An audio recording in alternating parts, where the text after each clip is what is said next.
Beautiful people. അപ്പൊ എല്ലാവരും happy ആയിട്ട് സേഫ് ആയിട്ട് സെറ്റ് ആയിട്ടിരിക്കുന്നത് വിശ്വസിക്കുന്നു. ഇന്നലെ നമ്മുടെ ബിഗ് ബോസ് ഹൗസിൽ നിന്ന് പുറത്തിറങ്ങിയതിനു ശേഷം ഗബ്രി കൊടുത്ത ഒരു ഇന്റർവ്യൂ ഉണ്ടായിരുന്നു. എനിക്ക് തോന്നുന്നു 27 മിനിറ്റ്സ് അങ്ങനെ സാധനം ഉണ്ട്. അതിലുള്ള കുറച്ച് ഭാഗങ്ങളോട് എനിക്ക് വളരെ വളരെ വളരെ വിയോജിപ്പുള്ളത് കൊണ്ട് മാത്രമാണ് ഈ ഒരു വീഡിയോ ചെയ്യുന്നുള്ളത്.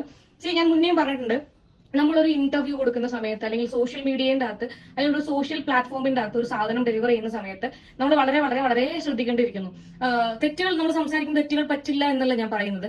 ഗബ്രിക്ക് വേണമെങ്കിൽ പെട്ടെന്ന് അങ്ങനെ ഒരു ഇന്റർവ്യൂ കൊടുക്കാതെ കുറച്ച് സമയം എടുത്തിട്ട്, ഓൾറെഡി എയർപോർട്ടിൽ നിന്ന് ആൾ പറഞ്ഞതാണ്, എനിക്ക് ഫോൺ നോക്കാനുള്ള സമയം കിട്ടിയിട്ടില്ലായിരുന്നു, ഉറങ്ങാനുള്ള സമയം കിട്ടിയിട്ടില്ലായിരുന്നു, അങ്ങനെ ഇങ്ങനെയുള്ള കാര്യങ്ങൾ. നന്നായി ഒന്ന് ഉറങ്ങി ഫോണൊക്കെ നോക്കി എന്തൊക്കെ ഔട്ട്പുട്ടാണ് നമ്മുടെ ബിഗ് ബോസ് പുറത്ത് വിട്ടിട്ടുള്ളതൊക്കെ കണ്ടിട്ട് ഒരു ഇന്റർവ്യൂ കൊടുക്കുന്നതായിരുന്നു നല്ലത് എന്ന് എനിക്ക് ഇപ്പം തോന്നുന്നുണ്ട്. കാരണം ഞാൻ വളരെ വളരെ വ്യക്തമായിട്ട് പറയാം, ഇവരെല്ലാവരും ഈ ആങ്കേഴ്സ് അല്ലെങ്കിൽ ഈ ഓൺലൈൻ മീഡിയാസ് എല്ലാവരും ജാസ്മിന്റെ ഒരു കേസ് ചോദിച്ച സമയത്ത് ഗബ്രി പറഞ്ഞ എന്താ വെച്ചിട്ടുണ്ട്, ഞങ്ങൾ അവൾ പുറത്തിറങ്ങി, എന്റെ മനസ്സിലെ ഒരു ക്ലിയർ ആയിട്ടുള്ള ഒരു ഉത്തരം എന്റെ മനസ്സിലുണ്ട്. അവൾ പുറത്തിറങ്ങി വന്നതിന് ശേഷം ഞങ്ങൾ രണ്ടുപേരും അങ്ങോട്ടും ഇങ്ങോട്ടും ഇരുന്ന് സംസാരിച്ച് ഇതിനൊരു തീരുമാനമാക്കും.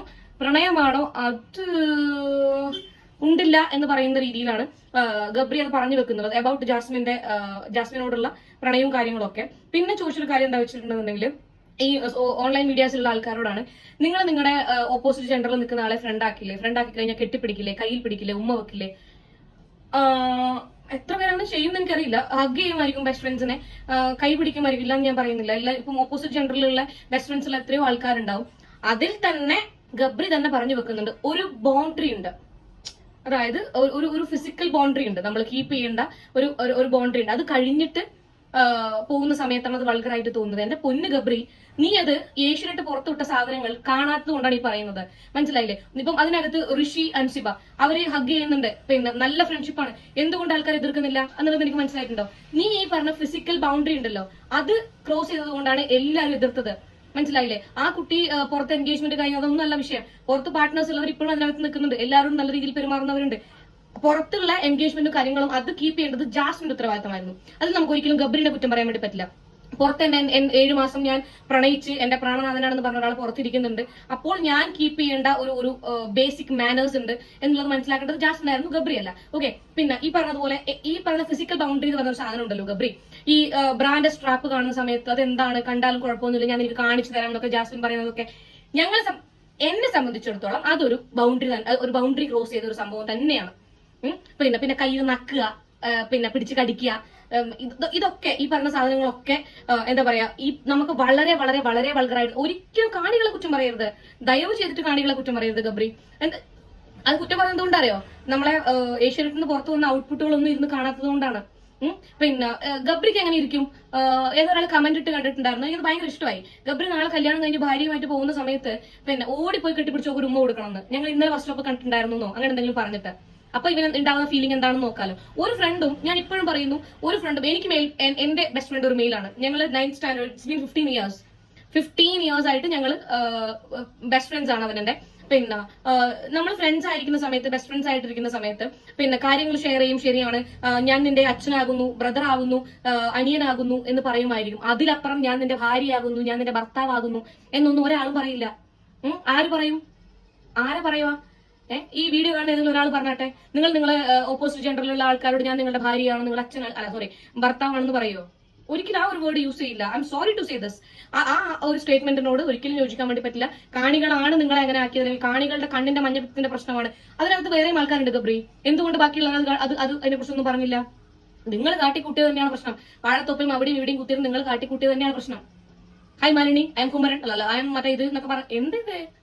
പിന്നെ എനിക്ക് തീരെ തീരെ തീരെ യോജിക്കാൻ പറ്റാത്ത ഒരു സംഭവം. അതുകൊണ്ട് ഈ ഒരു സ്റ്റേറ്റ്മെന്റ് കൊണ്ട് മാത്രമാണ് ഞാൻ ഈ ഒരു വീഡിയോ ഇടാനുള്ള കാരണം. ജാസ്മിന്റെ വൃത്തിയെ കുറിച്ചിട്ട് ഈ പറയുന്ന ഓൺലൈൻ മീഡിയാസിന്റെ അവർ ചോദിച്ച സമയത്ത് ഗബ്രി പറഞ്ഞ ഉത്തരം എന്താണ്? പിന്നെ ജീവിച്ചു വന്ന ശരി തന്നെയാണ്, ഞാൻ അതിനോട് യോജിക്കുന്നു. നമ്മൾ ജീവിക്കുന്ന സാഹചര്യത്തിലാണ് നമ്മളെല്ലാം പഠിക്കുന്നത്. അതിന്റെ ഫുൾ ക്രെഡിറ്റ് പോകുന്നത് പാരന്റ്സിന് തന്നെയാണ്. പക്ഷേ ഗബ്രി യൂസ് ചെയ്ത ഒരു സാധനമുണ്ട്. മിഡിൽ ക്ലാസ്സിൽ ഉള്ള ഒരാള് ആ ഒരു ഫാമിലിനെ ഹൈ ലെവലിലേക്ക് എത്തിക്കാൻ വേണ്ടി കഷ്ടപ്പെട്ട ഒരാളാണ് ജാസ്മിൻ. അതിനിടയിൽ വിട്ടുപോയ എന്ത്? നിന്റെ അടുത്ത് ആരാ പറഞ്ഞത് മിഡിൽ ക്ലാസ്സിൽ അല്ലെങ്കിൽ ഒരു പൈസ ഇല്ലാത്ത ഒരു മിതമായി ജീവിക്കുന്ന ആൾക്കാർക്ക് വൃത്തിയില്ല, അവരങ്ങനെയാണ് ആരാ പറഞ്ഞത് നിന്റെ അടുത്ത്? നീ ആകെ അങ്ങനെ ജീവിക്കുന്ന ജാസ്മിനെ മാത്രമേ കണ്ടിട്ടുണ്ടാവുള്ളൂ. മിഡിൽ ക്ലാസ് നിന്ന് ഫാമിലിനെ അങ്ങ് പിന്നെ ഹൈ ലെവലിലേക്കും അംബാനിന്റെ തോളോട് തോൾ ചേരാൻ കഷ്ടപ്പെടുന്ന പിന്നെ ജാസ്മിനെ മാത്രം നീ കണ്ടിട്ടുണ്ടാവും വൃത്തിയില്ലാണ്ട്. ഞാൻ to be very very very honest ഞാൻ പറയാം, നമ്മുടെ വൃത്തി കാര്യങ്ങളൊക്കെ ഡിസൈഡ് ചെയ്യുന്നത് നമ്മുടെ കയ്യിലുള്ള പണമോ നമ്മുടെ സ്റ്റാറ്റസോ ഒന്നുമല്ല. മിഡിൽ ക്ലാസ് ആവട്ടെ, ലോ ക്ലാസ് ആവട്ടെ, ഹൈ ക്ലാസ് ആവട്ടെ, ഇനി ബിസിനസ് ക്ലാസ് ആവട്ടെ, എന്തും ആവട്ടെ, നമ്മുടെ വൃത്തി ഡിസൈഡ് ചെയ്യുന്നത് അതല്ല. അതിനോട് എനിക്ക് ഒരിക്കലും യോജിക്കാൻ വേണ്ടി പറ്റില്ല. കാരണം ഞാൻ പേഴ്സണലി എനിക്ക് ഇഷ്ടം പോലെ ഫ്രണ്ട് സർക്കിൾ ഉണ്ട്, ഇഷ്ടംപോലെ ബാക്കി ഞാൻ ഭയങ്കര സോഷ്യലി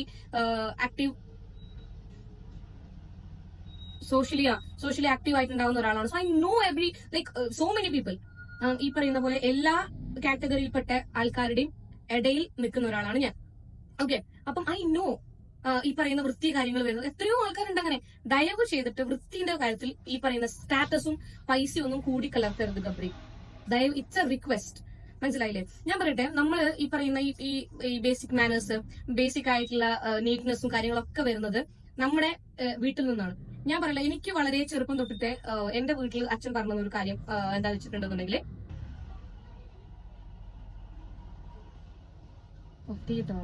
പിന്നെ ഞാൻ വിചാരിക്കുന്നത് എന്തിശിത്തിലമ്മ ഓർമ്മകളിൽ പുകപടലം, അതെ വടവർ എന്റെ അടുത്ത് പറഞ്ഞിട്ടുള്ള ഒരു കാര്യം എന്താ വെച്ചിട്ടുണ്ടെന്നുണ്ടെങ്കിൽ, നമ്മൾ ഈ മുഖം മാത്രം വെളുപ്പിച്ച് നടന്നിട്ട് കാര്യമൊന്നുമില്ല. നമ്മൾ എപ്പോഴും നമ്മുടെ കൈയും കാലും എല്ലാം ഫുൾ ബോഡി എപ്പോഴും ഭയങ്കര നീറ്റിൽ വെക്കേണ്ടത് വളരെ അത്യാവശ്യമാണ്. അത് നമ്മുടെ ഈ എക്സ്പെൻസീവ് ആയിട്ടുള്ള ബ്യൂട്ടി പ്രോഡക്ട്സും കാര്യങ്ങളും യൂസ് ചെയ്യണം നിർബന്ധമൊന്നുമില്ല.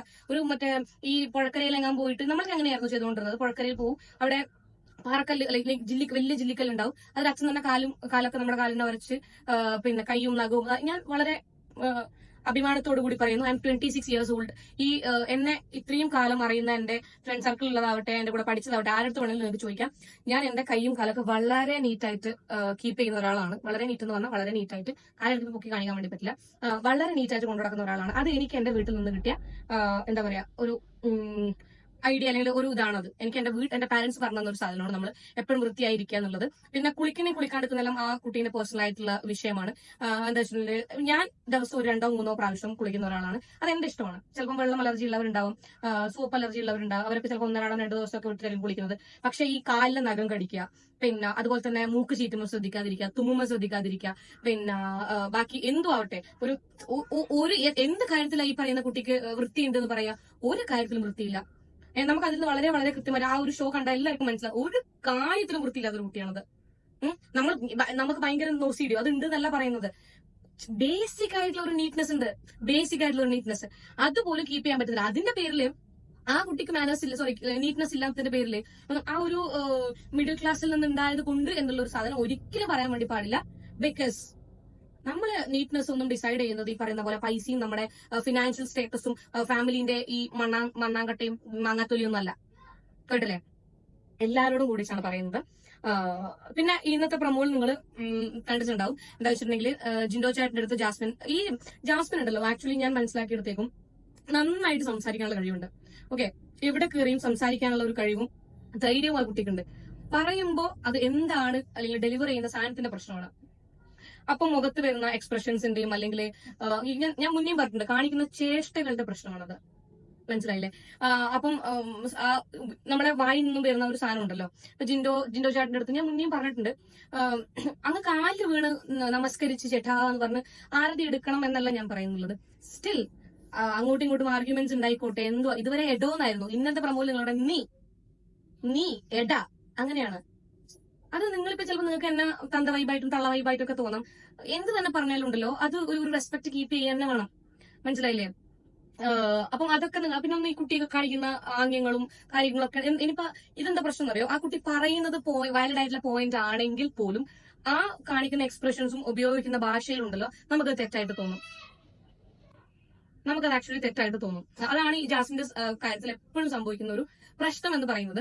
ഓക്കെ, ഇത്രയൊക്കെ കാര്യങ്ങൾ, കാരണം എന്റെ മൈൻഡ് ഭയങ്കര ഡൈവേർട്ട് ആയി പോകുന്നു. ചുറ്റും എന്തൊക്കെയോ കാര്യങ്ങൾ നടക്കുന്നുണ്ട് എന്റെ, കാരണം ജനൽ എല്ലാ സൈഡും തുറന്നു വെച്ചിട്ടുണ്ട്, ഡൈവേർട്ട് ആവുന്നുണ്ട്. അതുകൊണ്ട് എനിക്ക് പറഞ്ഞാൽ ചിലപ്പം പരസ്പര ബന്ധമുള്ള സാധനങ്ങൾ ഞാൻ പറഞ്ഞു പോകും. ഇത്ര കാര്യങ്ങൾ എന്തായാലും പറയണമെന്ന് എനിക്ക് തോന്നി. വളരെ ഡീറ്റെയിൽ ആയിട്ടുള്ള ഇന്റർവ്യൂസും കാര്യങ്ങളും ഗബ്രി കൊടുക്കും എന്ന് വിശ്വസിക്കാം. അപ്പൊ അത് കഴിഞ്ഞിട്ട് ഞാൻ ബാക്കി സംസാരിക്കാം.